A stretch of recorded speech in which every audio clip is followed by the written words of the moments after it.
Jeshi la Israel limesema kwamba maeneo kadhaa yalipigwa na shambulio la hivi karibuni la kombora la Iran siku ya Jumatatu, huku zimamoto wakiripoti kuwa jengo la makazi lilipigwa katika pwani ya Mediterania nchini humo. Vikosi vya utafutaji na uokoaji vimetumwa kwenye maeneo kadhaa yaliyoathiriwa nchini Israel kutokana na shambulio la hivi karibuni kutoka Iran, jeshi lilisema katika taarifa muda mfupi baada ya kuwaambia umma kwamba wanaweza kuondoka kwenye makazi yaliyolindwa. Huduma za zimamoto wakati huo huo zilisema waokoaji walikuwa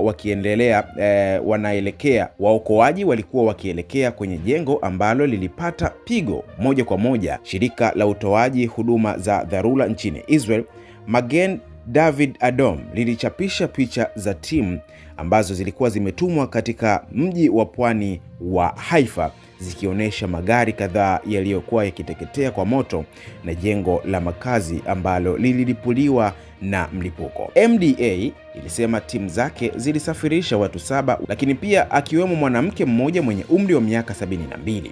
Mhudumu wa afya Shira Gur alisema kwamba alitumwa katika jiji la kaskazini mwa Israel ambako jengo na magari yaliripotiwa kuwaka moto kutokana na athari za roketi. Hii ni Clouds Digital, jina langu naitwa Jimson Natson.